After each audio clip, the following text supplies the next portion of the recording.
The massive crystalline structure of the Galactic Council chamber stretched endlessly upward, its transparent walls reflecting the light of 1,000 stars. Ambassador Sarah Chun stood at the entrance, her modest human delegation dwarfed by the towering representatives of dozens of alien species.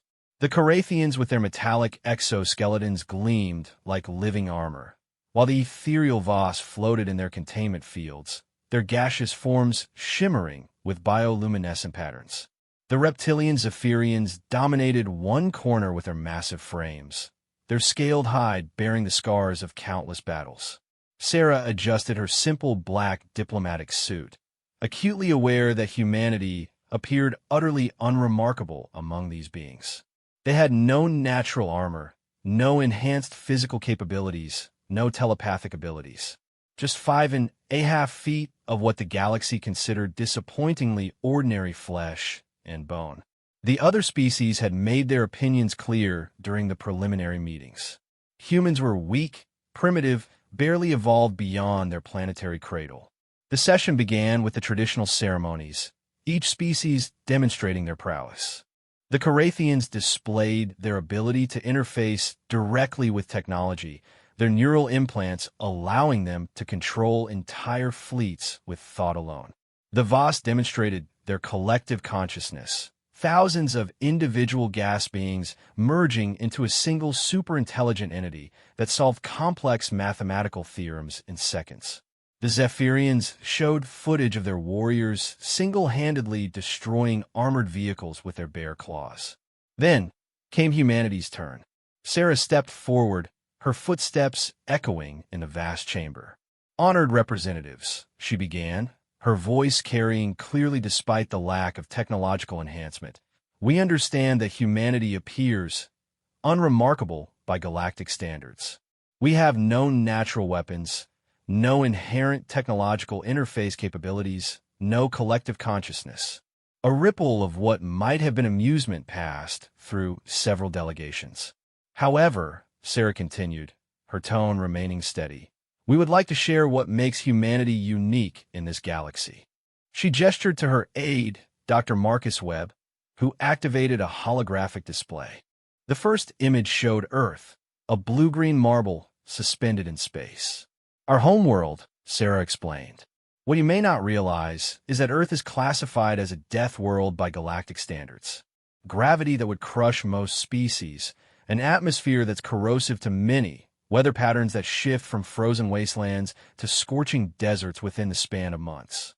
The display shifted to show various Earth predators. A great white shark erupting from dark waters, a polar bear stalking across ice, a tiger moving silently through dense jungle. Our planet produced some of the most efficient predators in known galactic history. Apex hunters that could track prey across vast distances, coordinate complex hunting strategies, and adapt to any environment. Several representatives shifted uncomfortably as the images continued. A pack of wolves bringing down prey 10 times their individual size through teamwork and persistence. Eagles diving at speeds that would tear apart most spacecraft. Humans pursuing wounded animals across hundreds of miles of terrain, never stopping, never giving up. "But here's what makes humanity truly unique," Sarah said, her voice taking on a different quality. "We didn't just survive on a world with these predators. We outlasted them. We became the apex predator of the most dangerous planet in this galaxy.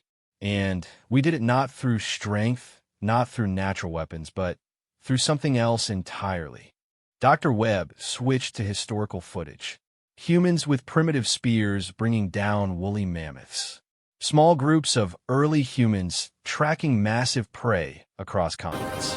Stone Age hunters pursuing animals until the creatures literally died of exhaustion. "Persistence hunting," Sarah explained. "Our ancestors would select a target and simply follow it. For hours, for days, never stopping, never giving up. The prey would run until its heart gave out, until it collapsed from exhaustion, and then our ancestors would walk up and claim their prize. We called it the persistence hunt, and it shaped every aspect of human psychology. The chamber had grown remarkably quiet. Even usually dismissive Carathians had stopped their constant electronic chatter. The holographic display showed more recent examples. Human soldiers marching through conditions that would kill most species. Rescue workers searching for survivors in the aftermath of natural disasters, continuing their efforts for weeks when others had given up. Scientists spending decades on single problems, pursuing solutions with an obsessive focus that other species found disturbing. "We don't stop," Sarah said simply. "It's not a conscious choice. It's written into our DNA. When a human decides something needs to be done, when we identify a target or a goal, we pursue it with a dedication that other species interpret as insanity. We are persistence predators on a galactic scale." The Voss representative pulsed with agitated colors. "Surely you exaggerate. Persistence alone cannot account for your species' rapid technological advancement." Sarah smiled, and something in that expression made several representatives step back. "Dr. Webb, please show them the Mars colonization project." The display shifted to show the red planet, then zoomed in to reveal vast dome cities connected by underground tunnels. Millions of humans living and thriving in an environment that should have been impossible to colonize. Mars has been considered uninhabitable by every species that has surveyed it, Dr. Webb explained. The radiation levels alone should have made long-term settlement impossible. The atmospheric conditions are hostile to most known life forms. When we announced our intention to colonize it, 3 different species offered to find us a more suitable world. We declined, Sarah added, not because we couldn't accept their help, but because Mars wasn't suitable. That made it perfect. Humans don't want easy targets. We want the impossible ones. The footage showed the early Mars colonies. Small groups of humans in primitive shelters, barely surviving in the harsh environment. Year after year of footage showed them expanding, adapting, building, never retreating, never giving up, simply grinding forward with mechanical persistence. 50 years, Sarah said. 50 years of constant work, constant failure, constant rebuilding. Other species would have declared the project impossible after the first decade. Humans? We saw each failure as data, each setback as a problem to solve, each dead end as confirmation that we needed to try harder. The current Mars footage showed sprawling cities with populations in the millions. Terraform generators slowly converting sections of the atmosphere. Human children playing in parks that shouldn't have been able to exist. "Now show them the Titan project," Sarah said quietly. The display shifted to Saturn's moon, showing similar dome structures being constructed in conditions that were even more hostile than Mars. "We started this 3 years ago," Dr. Webb explained. Initial projections suggested it would take 200 years to establish a viable colony. Current estimates have been revised to 40 years. The Zephyrian representative, a massive creature whose scars indicated significant combat experience, leaned forward. "This is impressive engineering, but hardly threatening. You build cities. So do we all." Sarah's expression didn't change. "Dr. Webb, show them what we call the Patience War." The holographic display shifted to show a detailed tactical analysis. Star charts, fleet positions, supply lines, and battle reports from a conflict that had taken place 40 years ago between the Carathian Empire and the Rigelian Alliance. This was before humanity had any significant military presence in the galaxy, Sarah explained. "We were observers, diplomats, considered too weak to matter militarily. But we watched. We analyzed. We learned." The display showed human observation posts throughout the conflict zone, small diplomatic stations that both sides had largely ignored. The footage revealed human personnel meticulously documenting every battle, every strategy, every weakness displayed by both fleets. The war lasted 8 years, Dr. Webb continued. Both sides eventually agreed to a stalemate because the costs had become unsustainable. Neither could achieve decisive victory. What they didn't realize was that humanity had been building a complete tactical analysis of both their military capabilities. The star charts shifted to show current fleet positions. Human vessels, still numerically insignificant, positioned at key strategic points throughout both former combatants' territories. We spent 30 years after that conflict ended, Sarah said, her voice taking on that same unsettling quality, designing ships specifically to counter every tactic, every weapon system, every strategic doctrine we had observed. Not because we planned to attack either species, but because we had identified a problem to solve. The display showed technical schematics of human warships. The designs were unlike anything else in the galaxy, clearly engineered not for general combat, but for very specific tactical scenarios. The Carathians rely on their neural interface advantage to coordinate fleet actions faster than any biological crew could respond, Dr. Webb explained. Human ships carry electromagnetic pulse weapons specifically designed to disrupt those interfaces without causing permanent harm to the users. Several Carathian representatives began rapid electronic communication, clearly alarmed. The Rigelian Alliance uses their superior numbers and standardized tactics to overwhelm opponents, Sarah continued. Human vessels are equipped with adaptive AI that learns and counters repetitive tactical patterns within minutes of engagement. The Rigelian representative, a tall humanoid with crystalline skin, stood abruptly. You developed weapons specifically to counter our military doctrine? That could be considered an act of aggression. Sarah's smile remained unchanged. We develop solutions to tactical problems. The fact that those problems happen to be your military capabilities is coincidental. We saw efficient predators and studied how to outmaneuver them. It's what persistence predators do. The chamber erupted in discussion as various species realized the implications. Humanity had been quietly analyzing every military power in the galaxy, developing specific countermeasures to each one's advantages, all while appearing to be peaceful observers. The point, Sarah said, her voice cutting through the noise, is not that we plan to attack anyone. The point is that we spent 40 years solving a problem that we identified during a war that we weren't even part of. This is how human minds work. We see a challenge, and we pursue it until we've mastered it. It doesn't matter how long it takes or how impossible it seems. She gestured to include the entire assembly. Every species in this chamber represents a tactical puzzle. Not because we view you as enemies, but because humans don't encounter efficient predators without instinctively developing strategies to outmaneuver them. It's as unconscious as breathing. The silence that followed was profound. Representatives who had viewed humanity as insignificant were beginning to understand that they had been systematically analyzed and studied for decades. Humans hadn't been ignored. They had been ignored while doing the ignoring right back, with terrifying thoroughness. Dr. Webb activated a new display showing seemingly random data streams. These are economic analysis, agricultural reports, demographic studies, and technological development patterns for every major species in the galaxy. We've been collecting and analyzing this data for 60 years. Why? Asked the Voss representative, its gaseous form flickering with agitated patterns. Because it was interesting, Sarah replied simply. Because humans see patterns and want to understand them. Because we identified each of your civilizations as complex systems worth studying. We've been mapping your strengths, your weaknesses, your psychological profiles, your cultural triggers, not as preparation for war, but as preparation for understanding. She paused, letting that sink in. When humans encounter something we don't understand, we study it until we do. When we encounter something we can't do, we practice until we can. When we encounter something that's impossible, we work on it until it becomes possible. We don't have a concept of good enough or adequate.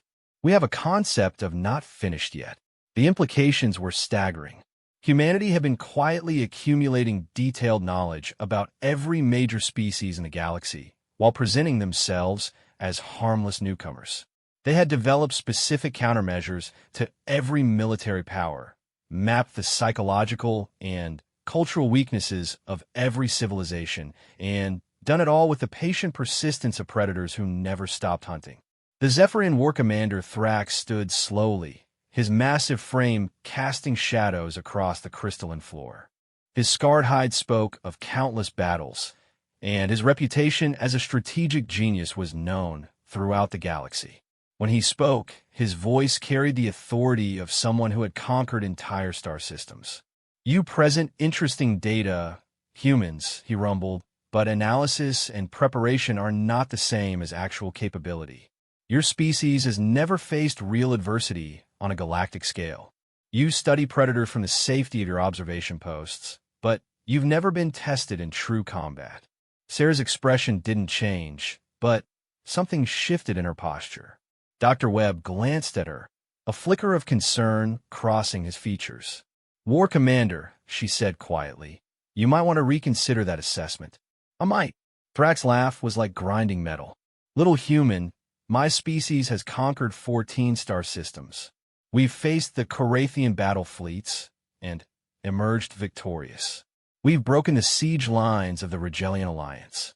What possible test could your soft species have faced that would compare?" The other representatives murmured agreement. The Voss collective pulsed with colors that suggested amusement. Even the normally diplomatic Andorian delegation seemed to share the sentiment that humanity was overestimating their capabilities. Sarah was quiet for a long moment, her gaze fixed on the War Commander. When she spoke, her voice was different, softer, but somehow more dangerous. "Dr. Webb, please show them the Kepler 442b survey." Dr. Webb's hands hesitated over the controls. "Sarah, are you sure?" "The Council classified those records." "Show them," she repeated. The holographic display shifted to show a world that looked almost like Earth from orbit. Green continents, blue oceans, white clouds swirling in familiar patterns.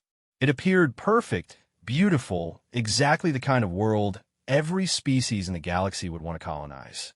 "Kepler 442b," Dr. Webb explained reluctantly. "Discovered by human survey teams 18 years ago. Initial scans suggested it was ideal for colonization. Earth-like gravity, compatible atmosphere, abundant water, and vegetation. Every preliminary test indicated it would be paradise." The display zoomed in to show dense forests, rolling grasslands, pristine rivers. It looked like the perfect garden world that species spent centuries searching for. "The first human colony ships arrived 16 years ago," Sarah said, her tone remaining conversational. 40,000 colonists. Scientists, engineers, families looking for a new start. The best and brightest humanity had to offer. Commander Thrax shifted impatiently. "Another human colony story. How does this address your supposed combat experience?" Sarah's eyes met his. "Because, War Commander, Kepler 442b wasn't uninhabited." The chamber fell silent. The display shifted to show new footage, the same beautiful world, but now the perspective was from ground level. The forests were darker, more menacing. Shadows moved between the trees that weren't quite right, shapes that suggested intelligence and predatory intent. "The surveys missed them," Dr. Webb continued, his voice tight with memory. "The Kythera, silicon-based life, forms that lived primarily underground. Our orbital scans couldn't detect them because they registered as geological formations. We landed 40,000 humans directly on top of the most dangerous predator species ever encountered." The footage shifted to show the aftermath of first contact. Human settlements under attack by creatures that seemed to be living rock, moving with impossible speed and coordination. The aliens were roughly humanoid, but larger, their bodies appearing to be carved from dark stone, with appendages that could reshape themselves into cutting tools or crushing implements. The Kythera had been the apex predators of their world for millions of years, Sarah explained. They viewed any other intelligence as either food or threat. When humans arrived, they emerged from the underground to hunt us. The display showed desperate human defenders trying to fight creatures that could camouflage perfectly as rocks or trees until the moment they struck. Conventional weapons had minimal effect on beings that could absorb kinetic energy and redistribute it through their silicon-based physiology. 40,000 humans against an entire planet of the most efficient killing machines we've ever encountered, Dr. Webb said. The Kythera could mimic terrain perfectly, attack from any direction, and seemed to feel no pain. They hunted in coordinated packs that could communicate through seismic vibrations across vast distances. War Commander Thrak leaned forward despite himself. Even his experienced military mind could see the tactical nightmare the situation represented. Our evacuation ships wouldn't arrive for 2 years, Sarah continued. The colonies had supplies for 18 months at most. The Kythera killed 3,000 humans in the first week. Every military doctrine in the galaxy would have called for immediate retreat, cutting losses, abandoning the colony to save whatever lives possible. But you didn't retreat, the Voss representative said, its gaseous form shifting to patterns indicating intense interest. Sarah's smile was sharp as a blade. No, we didn't retreat. The display shifted to show human survivors after the first month. They had abandoned the major settlements and broken into small groups. But instead of running, instead of hiding and waiting for rescue, they were doing something else entirely. They started hunting back, Dr. Webb explained. The footage showed human teams tracking Kythera through difficult terrain, using improvised tools and tactics. Small groups of humans stalking the silicon-based predators with the same persistent patience their ancestors had used to hunt mammoths. The Kythera were perfect ambush predators, Sarah said. But they had one weakness that took humans 3 months to identify. They had never encountered prey that fought back intelligently over extended periods. Their hunting strategies were based on quick kills or driving prey to exhaustion. They had no doctrine for dealing with prey that studied them, learned their patterns, and adapted countermeasures. The display showed the evolution of human tactics over months of conflict. Initial desperate fighting gave way to organized resistance, which evolved into systematic hunting operations. Humans learned to track the seismic communications, to identify Kythera camouflage patterns, to predict their ambush sites. Month 6, Dr. Webb narrated as the footage showed human teams using modified mining equipment to collapse Kythera tunnel systems. The survivors had mapped the underground network and identified central hubs. They began systematic destruction of Kythera infrastructure. Month 9, Sarah added, as the display showed coordinated human attacks on Kythera breeding grounds. They had learned to distinguish between warrior class and reproducer class Kythera through behavioral observation. They began targeting the species' reproductive capacity. War Commander Thrak's scarred features showed growing recognition of what he was witnessing. These weren't the actions of desperate survivors. This was systematic extermination warfare conducted by humans who had adapted from prey to apex predator in less than a year. Month 12, the footage continued, showing human settlements that had grown from hidden refuges to fortified positions. The humans weren't just surviving. They were thriving in an environment that should have killed them all within weeks. By the time the evacuation ships arrived, Sarah said quietly, the 37,000 surviving humans declined evacuation. The silence in the chamber was absolute. Even the constant background electromagnetic chatter of the Carathians had stopped. They chose to stay, asked the Andorian representative, disbelief clear in its synthesized voice. They had work to finish, Dr. Webb explained. 2 years of conflict had reduced the Kythera population from an estimated 50 million to fewer than 10 million. The humans had developed specific biotoxins that targeted silicon-based physiology. They had mapped every underground network on 3 continents. They had established tactical dominance over creatures that evolution had shaped into perfect killers.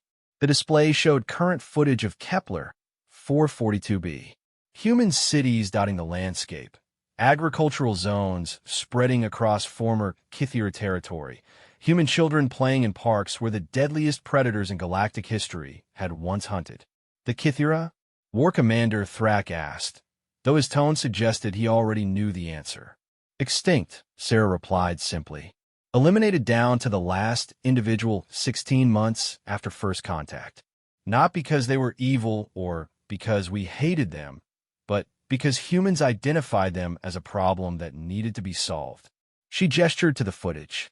Today, Kepler 442b is home to over 2 million humans.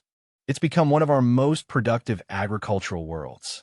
We've turned the former Kythera tunnel systems into underground cities. The planet that was supposed to be our grave became one of our most successful colonies. The implications hung in the air like poison gas. Humanity had encountered a species that should have exterminated them, and instead had systematically hunted that species to complete extinction. They had done it not with superior technology or overwhelming numbers, but through persistence, adaptation, and the relentless pursuit of tactical advantage. This is what War Commander Thrak doesn't understand, Sarah continued, her voice still conversational, but carrying undertones that made several representatives shift uncomfortably. Humans don't fight wars the way other species do. We don't seek glorious victory or honorable defeat. When we identify something as a threat to our survival, we pursue its complete elimination with mechanical persistence. We study it until we understand every weakness, exploit every vulnerability, and continue the process until the threat no longer exists. Dr. Webb activated another display, showing statistical analysis. Human military doctrine is based on extinction-level persistence hunting. We don't stop when the enemy retreats. We don't negotiate when they offer surrender. We don't show mercy when they demonstrate weakness. We continue until the threat is completely neutralized. The Kythera could have coexisted with humans, Sarah explained. They were intelligent. They had complex social structures. They could have been reasoned with. But they chose to hunt us. The moment they identified humans as prey, they became a problem that required solving. War Commander Thrak was now studying the humans with the attention of someone reassessing a tactical situation. Your species killed 50 million intelligent beings to save 40,000 of your own. No, Sarakerektiv. Our species identified a predator that threatened human survival and systematically eliminated that threat. The numbers were irrelevant. If there had been 50 billion Kythera, the result would have been the same. It just would have taken longer. The casual way, she said, it sent chills through the assembly.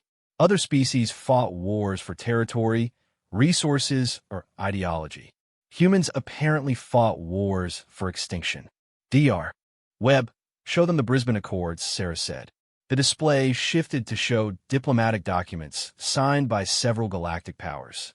The text was dense with legal language, but the basic structure was clear enough. After the Kepler 442b incident, Dr. Webb explained, several species approached humanity with concerns about our military doctrine.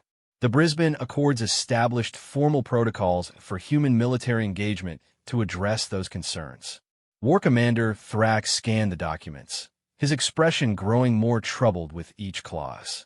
These protocols require human military forces to provide advance warning before engaging in extinction-level operations. They mandate humanitarian corridors for civilian evacuation. They establish neutral arbitration for surrender negotiations. Yes, Sarah agreed, because several galactic powers were concerned that human military doctrine didn't account for the possibility of enemy surrender or civilian noncombatants. The Zephyrian War Commander looked up from the Accords, his scarred features showing newfound respect and wariness. Your species had to be taught that other species might want to surrender rather than fight to mutual extinction. We're learning, Sarah replied with that same unsettling smile. It's been a helpful cultural exchange. Other species have taught us about concepts like proportional response and limited warfare objectives. We've taught them about persistence hunting and extinction-level threat neutralization. The chamber was now completely silent except for the soft hum of life support systems. Every representative was beginning to understand that humanity's greatest weapon wasn't their technology or their numbers. It was their complete inability to give up. Other species fought until victory or defeat. Humans fought until the problem no longer existed. The silence stretched until the crystalline walls seemed to ring with tension.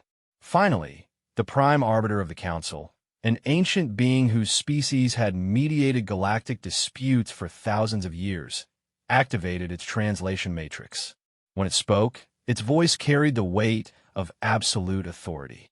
Ambassador Chun, the Prime Arbiter, said, "This presentation has been illuminating. However, the Council must ask directly, is humanity presenting this information as a threat to the galactic community?" Sarah's expression remained perfectly neutral, but Dr. Webb noticed her hands were clasped behind her back in a way that meant she was making a conscious effort to appear relaxed. "Not a threat, Prime Arbiter," she replied carefully. "An explanation. For 60 years, humanity has been treated as the galaxy's harmless newcomers, amusing in our limitations, endearing in our enthusiasm, ultimately irrelevant to serious galactic affairs. We've been excluded from major decisions because we lack the obvious qualifications of more established species." She gestured to encompass the assembly. War Commander Thrax's people are valued for their military prowess, the Carathians for their technological integration capabilities, the Voss for their collective intelligence, the Rigelians for their organizational efficiency. Everyone has their place in the galactic hierarchy based on their obvious strengths. "And humans?" asked the Voss representative, its gaseous form flickering with nervous patterns. "Humans have been classified as generalists with no particular specialization," Sarah replied, "which is not entirely accurate." Dr. Webb activated a new display, showing what appeared to be routine economic data: trade routes, resource flows, technological exchanges between various species. The information looked mundane, the kind of background data that every civilization tracked but rarely analyzed in detail. "This is the galactic economy as it existed 50 years ago," he explained, "before significant human involvement. Notice the patterns. Each species specialized in what they excelled at. Carathians manufactured technology. Zephyrians provided security services. Voss offered computational analysis. Rigelians handled logistics and administration." The display shifted to show the same data streams, with human involvement overlaid in different colors. At first, the changes seemed minor. Small increases in efficiency here, slight optimization there. But as the timeline progressed, the human influence became more pronounced. Humans didn't try to compete directly with established specializations, Sarah explained. "We studied the existing systems and identified inefficiencies. Small problems that no one else was bothering to solve because they weren't dramatic enough to justify major attention. The economic data showed human trading companies taking over apparently marginal routes that other species had abandoned as unprofitable. Within decades, those same routes had become major economic arteries as human persistence had found ways to make them viable. The Rigelian trade route through the Centauri cluster, Dr. Webb pointed out, abandoned as economically unfeasible because of unpredictable gravitational anomalies. Human traders spent 15 years mapping those anomalies until they could navigate them reliably. Now it's one of the most valuable trade routes in the galaxy. The Carathian technology exchange protocols," Sarah added, "considered impossibly complex because they required simultaneous coordination of hundreds of variables. Human mediators spent a decade learning the system until they could facilitate exchanges that Carathians themselves couldn't coordinate. We now handle 40% of all Carathian tech transfers." War Commander Thrax studied the data with growing alarm. "You've systematically inserted yourselves into every major economic system in the galaxy." "We've solved problems," Sarah corrected. "Problems that other species had given up on. The Voss collective computational overflow that happened during complex calculations. We developed buffer protocols that handle the excess processing load. Zephyrian logistics chains that broke down during extended military campaigns. We created redundant supply systems that function independently of central command." The display showed current economic data, and the extent of human integration was staggering. Humanity wasn't dominating any single sector, but they had made themselves essential to the smooth operation of almost every major galactic system. You're not just economically integrated, the Andorian representative observed with growing concern. You've made yourselves indispensable. Dr. Webb nodded. It's a side effect of how human problem-solving works. We don't stop when we find a solution that works. We keep refining until we find the solution that works best. After 50 years of persistent optimization, we've become critical infrastructure for galactic civilization. The Prime Arbiter processed this information with visible concern. You're suggesting the human withdrawal from galactic affairs would cause systemic collapse. We're not suggesting anything, Sarah replied. We're presenting data. Dr. Webb, show them the projection analysis. The display shifted to show computer models of the galactic economy. The first simulation showed what would happen if human involvement was suddenly removed. Trade routes failed, technology exchanges ground to a halt, supply chains collapsed, communication networks fragmented. Within 6 months, galactic civilization would regress to pre-integration levels of efficiency. This isn't intentional leverage, Dr. Webb explained quickly as several representatives began agitated discussions. It's the natural result of 50 years of humans solving problems that other species had given up on. We didn't set out to make ourselves indispensable. We just kept fixing things until there was nothing left to fix. The second simulation showed what would happen if human problem-solving was directed toward dismantling the systems they had optimized. The results were catastrophic. Not just economic collapse, but complete breakdown of interstellar civilization as critical infrastructure failed in cascading failures. Now you understand, Sarah said quietly, why we're here today. For 60 years, the galactic community has treated humans as harmless because we appeared weak by obvious measures. But persistence predators don't need to be obviously dangerous. They just need to be patient, thorough, and impossible to ignore. War Commander Thrak was studying the projections with the eye of someone who understood strategic vulnerabilities. You could bring down galactic civilization without firing a single shot. We could, Sarah agreed. But that would solve the wrong problem. Humans aren't interested in destroying galactic civilization. We're interested in making it work better.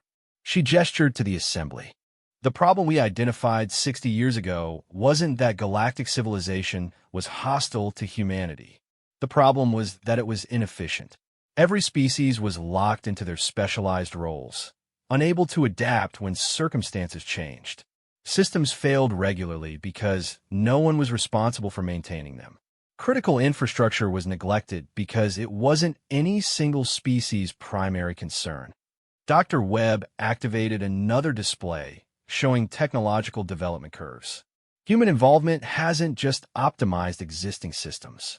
It's accelerated innovation across all sectors. Carathian technology development increased by 40% after humans began facilitating their exchanges. VOS computational breakthroughs tripled once we developed overflow protocols that let them attempt more complex problems. Zephyrian military effectiveness improved dramatically, Sarah added, once we optimized their supply chains to function during extended campaigns. Rigelian administrative efficiency increased across the board when we solved their coordination bottlenecks. The implications were staggering. Humanity hadn't conquered the galaxy through military force or technological superiority. They had made themselves indispensable by systematically solving every problem that other species had given up on. This is what we mean by persistence hunting on a galactic scale, Sarah explained. Other species see a problem, try several solutions, and move on to other priorities when the problem proves difficult. Humans see a problem and work on it until it's solved. We don't have other priorities. We have problems that haven't been solved yet. The Prime Arbiter was silent for a long time, processing the magnitude of what had been revealed. Finally, it spoke. What does humanity want? Sarah's smile was genuine for the first time since the presentation began. What we've always wanted, to be included in the decisions that affect galactic civilization. Not as junior partners or amusing newcomers, but as equal participants whose contributions are recognized and valued. You're threatening the galaxy into giving you a seat at the table, the VOS representative accused. No, sarà correcti fermi. We're explaining why we deserve a seat at the table. The threats aren't coming from us. They're coming from the structural vulnerabilities in galactic civilization that exist because problems have been ignored instead of solved. Dr. Webb activated a final display showing crisis scenarios. Solar flare activity that could disrupt interstellar communication. Resource depletion in key mining systems. Potential conflict zones where territorial disputes were escalating. Each scenario included analysis of how existing galactic institutions would respond and projections of likely outcomes. These are all real problems that will require solutions in the next 50 years, he explained. The current galactic approach is to address each crisis reactively, using whatever resources happen to be available at the time. Human analysis suggests this approach has a 70% chance of resulting in at least one civilization-threatening collapse within the next century. And your solution? Asked War Commander Thrak. Systematic problem solving, Sarah replied. Identify potential crises before they become critical. Develop redundant solutions for each scenario. Create infrastructure that can adapt to changing circumstances instead of breaking down when parameters shift. She gestured to the projection data. Humans have spent 60 years learning how galactic civilization works. Now we want to help make it work better. Not by replacing existing institutions, but by solving the problems that those institutions can't or won't address. The chamber fell silent again as representatives processed the implications. Humanity wasn't asking for power. They were demonstrating that they already had it, and offering to use it constructively rather than destructively. The choice, Sarah continued, is whether the galactic community wants to work with humans as partners in solving these problems, or whether you prefer to continue the current approach and hope that civilization doesn't collapse under the weight of accumulated inefficiencies. Prime Arbiter processed for several minutes before responding. This is not a decision the Council can make unilaterally. Each member species will need time to consider the implications of what you've presented. Of course, Sarah agreed. We understand that significant decisions require careful consideration. Humans are very good at being patient while other species think things through. The subtle reminder of human persistence sent a ripple of unease through the assembly. These weren't threats or ultimatums. They were statements of fact. Humans would wait as long as necessary for the galaxy to recognize their value. And while they waited, they would continue solving problems, optimizing systems, and making themselves more indispensable with each passing year. War Commander Thrak stood slowly, his massive frame somehow seeming less imposing than it had earlier. One question, Ambassador Chun. What happens if the galactic community chooses not to accept humanity as equal partners? Sarah's expression remained pleasant, but her eyes held depths that spoke of persistence measured not in years, but in geological epochs. Then, we continue doing what we've been doing, War Commander. We identify problems and solve them. We study inefficiencies and optimize them. We take on challenges that other species consider impossible and work on them until they become possible. She paused, letting that sink in. The only difference would be that we'd continue doing it without input from the species who prefer to pretend we don't exist. And eventually, those species would discover that their opinions had become irrelevant to the actual operation of galactic civilization. The session ended with formal diplomatic protocols, but everyone understood that the real business had been concluded. Humanity had revealed their true nature not as conquerors or destroyers, but as persistent predators who had quietly and systematically made themselves the foundation that galactic civilization rested upon. They weren't demanding power. They were calmly explaining that they already held it and offering to use it responsibly. The choice now belonged to the rest of the galaxy. Accept humans as equals, or discover what happened when persistence predators decided that the current galactic order was a problem that needed solving.